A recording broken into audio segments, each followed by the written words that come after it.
Look around you. What do you see? Is there a phone in your hand or a laptop in front of you? Or a television perhaps?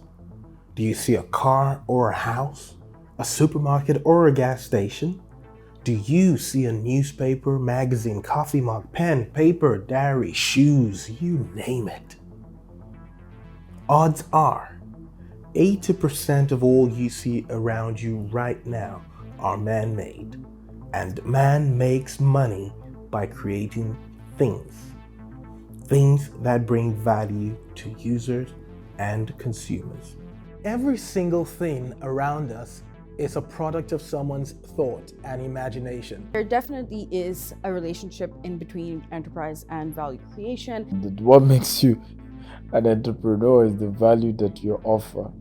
Money is only a means of exchange for value, and as an entrepreneur, your job is actually trading value for cash. I don't think everyone starts off thinking, how can I create value? But I do think that starts to develop the longer you're an entrepreneur. Behind every valuable thing you see around you is a person. And that person is the entrepreneur.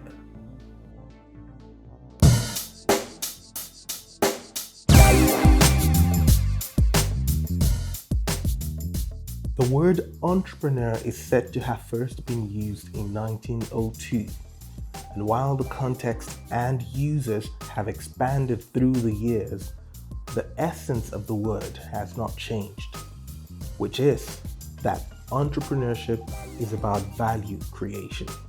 I think it's absolutely essential that when you're thinking about starting a business, any business, the first point of reference should be, what value am I creating and how many people can I potentially serve? Thanks to the tech boom in the early 1900s, which led to several startups raising huge capital and getting bought for billions of dollars, many now attribute entrepreneurship with quick wealth, and being an entrepreneur has become both fashionable and desirable. I know a lot of people who go into business purely for financial reward, and they succeed. But having said that, I'm a true believer that unless you're really passionate about what it is you're doing, you probably are not going to sustain in the long run.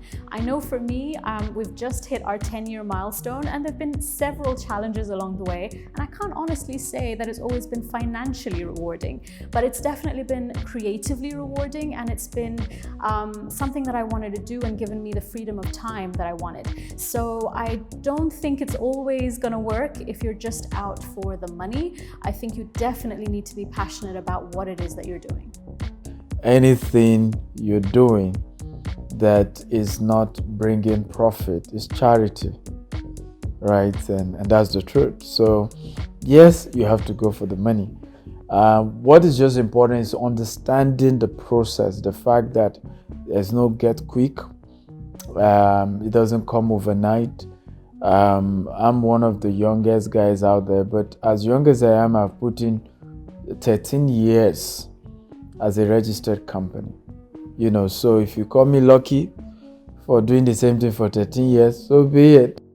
While statistics prove that entrepreneurship may indeed be a path to building wealth, as most millionaires are entrepreneurs, statistics also show that over 90% of entrepreneurial ventures fail in the first 10 years. I personally believe that a lot of businesses actually fail because they start off for the wrong reasons. I would say that, someone's sitting there and trying to make money overnight. That's never a good idea. And, entrepreneurship is a long journey. It's something that you have to really be invested in. It's something that you have to really be passionate about. You have to be passionate about the kind of work that you do as well. And what I notice from a lot of different entrepreneurs is, they kind of think it's a quick fix to money. Entrepreneurship's this quick fix, but it really isn't. It's a lot of hard work and it's a lot of patience. There are many factors responsible for this grim statistics and high rate of failure, but in this documentary we will focus on one which I believe is most fundamental, and that is the entrepreneur himself, his mindset, skill set, and his overall readiness for the world of entrepreneurship. The internet is full of all kinds of suggestions for what you need to do to be successful. And you find all kinds of things out there that talk about the characteristics of the wealthy. They wake up at 4 a.m., they sleep at 1 a.m., and all that kind of jazz, And I think what's more important is not really the routine that they have as much as the mindset that created that routine. I think one of the qualities that has helped me or that I possess is being incredibly calm and realizing that whatever happens, you can navigate your way through. There is a solution to everything. It's just about figuring out how. So any question that comes up, it's a case of how are we going to solve it? It's not a case of can we solve it? So I think if you can replace can with how, you will find a way. We will try to find out what unique characteristics the successful entrepreneurs possess that others do not. Or is it all just a game of chance where some are lucky and some are not? We'll also find out if these unique attributes of successful entrepreneurs can be learned and acquired, or are they innate abilities which you are either born with or born without? The internet is full of all sorts of research and general recommendation for what attributes a successful entrepreneur should possess. But I decided to find out firsthand by speaking with a few entrepreneurs who are running successful businesses to see if there will be any common attributes between them all. So I'm someone who always has big dreams, big ambition, big vision. At the start of the year, we do a collective vision board, we do a collective plan on where we want to see ourselves at the end of the year. But it's not just having the vision, it's the goal setting and the accountability along the way to make sure that you're executing that plan. But definitely, I think you have to think big and you have to empower everybody to think big with you on that journey and believe. Because if they don't believe and they're not staying positive, it's very, very easy to lose your way. So for me, it's definitely the vision, but the second thing I want to add is it's the teamwork. I spend a lot of time making sure that we're in an environment that everyone wants to be in, because ultimately if you have a happy team, then they will be a productive team and they will help you implement that vision. So I've worked in organizations before where I've seen that alignment wasn't there, and that's what's made it extra important for me to ensure that everyone we have has not just bought into the vision, but wants to see it happen, and that only happens if they see themselves in that vision with you. Well, for me, it would be consistency. One of my biggest strengths has been consistency. I've had to learn to be consistent, right? It's never been easy, but I've had to learn it. I've had to learn it. Just stay in there.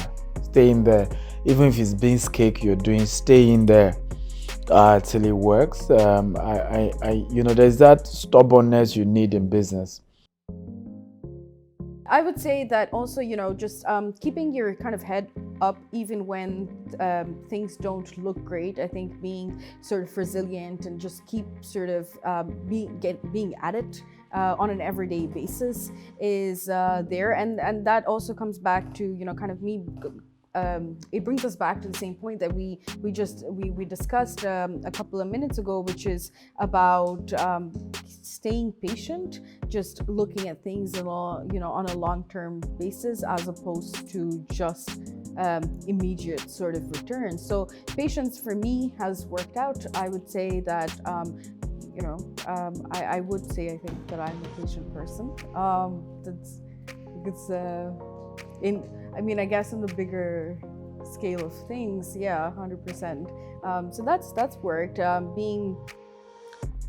I don't know if rebellious is the right word, but definitely not kind of conforming to the norms has worked out for me quite well as well, personally.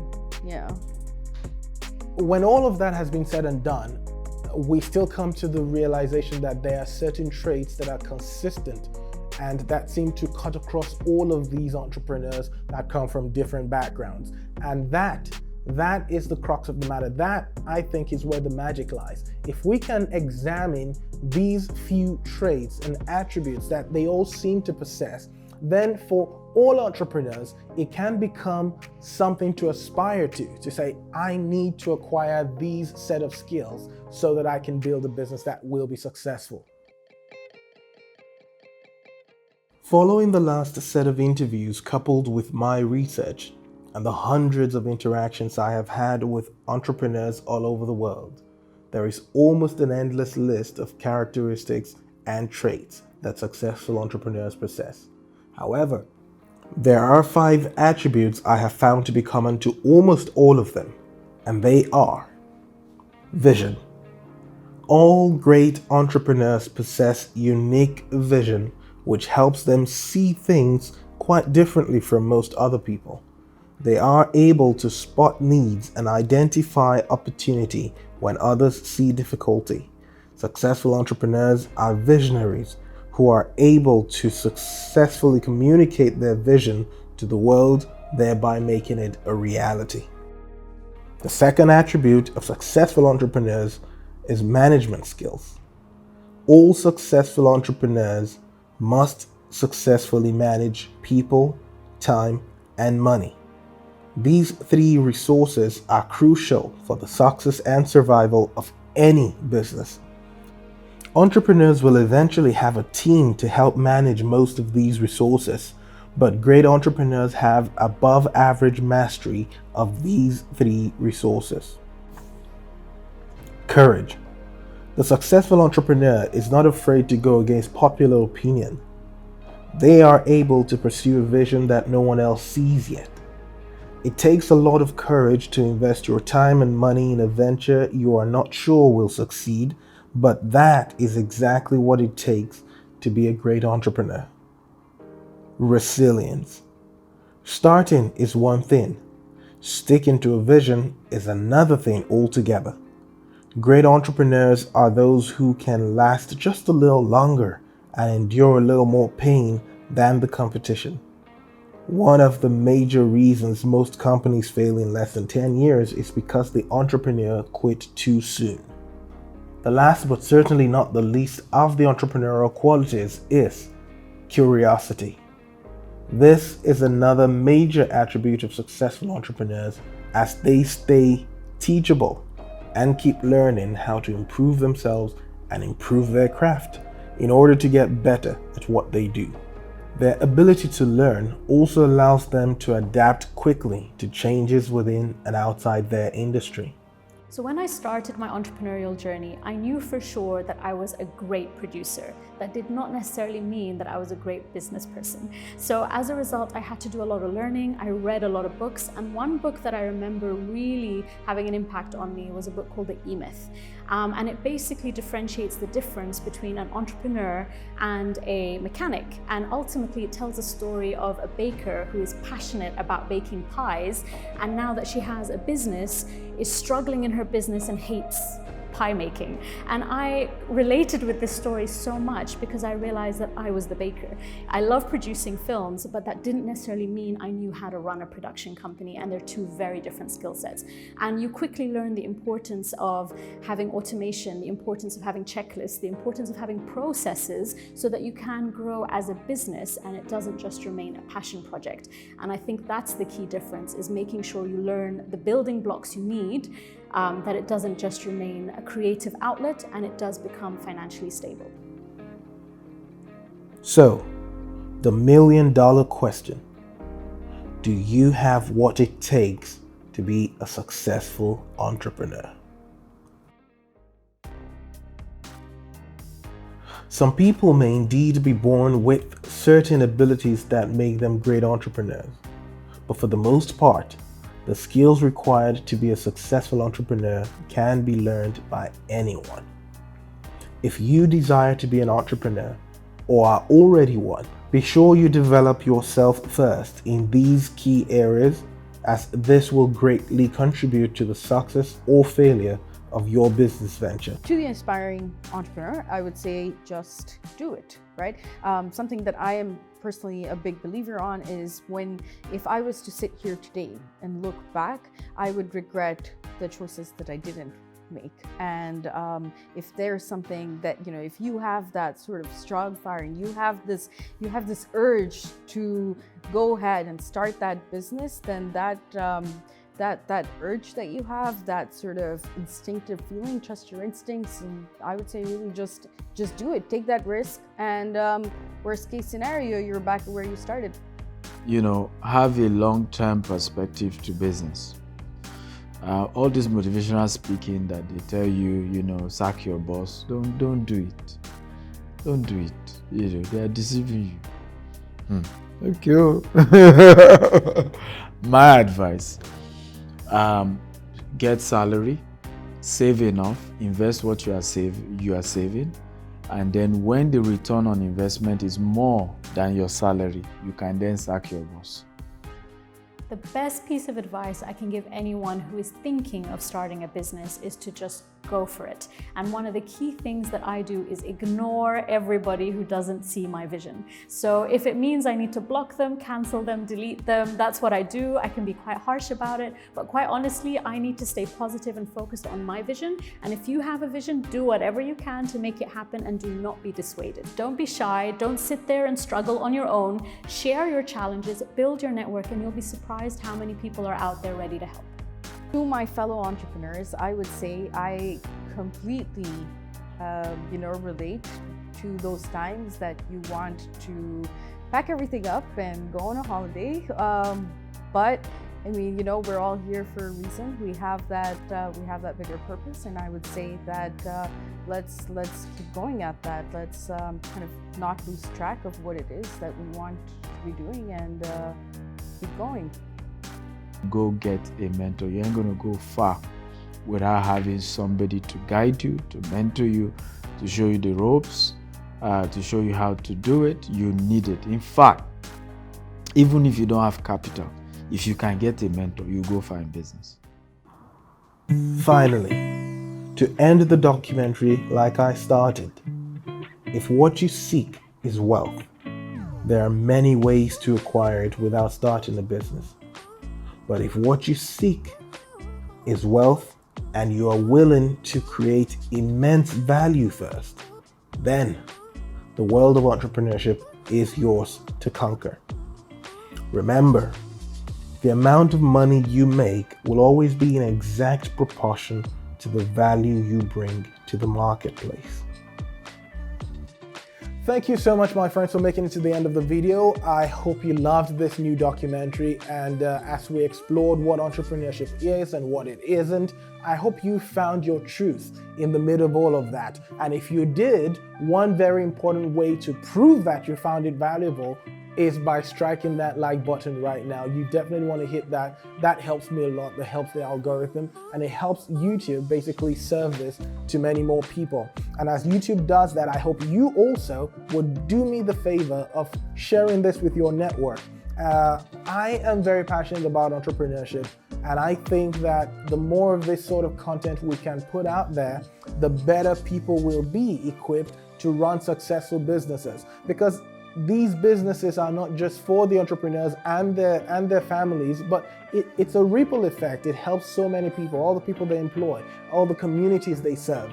So I really think one of the great things that God has gifted us with is the ability to create. And entrepreneurship is that way by which we express that creativity. So help share this to as many people as you can, so that we can raise a generation of really successful and brilliant entrepreneurs who will change, their communities and change the way the game is run, basically. Well, until the next video, please stay inspired, and I look forward to seeing you then.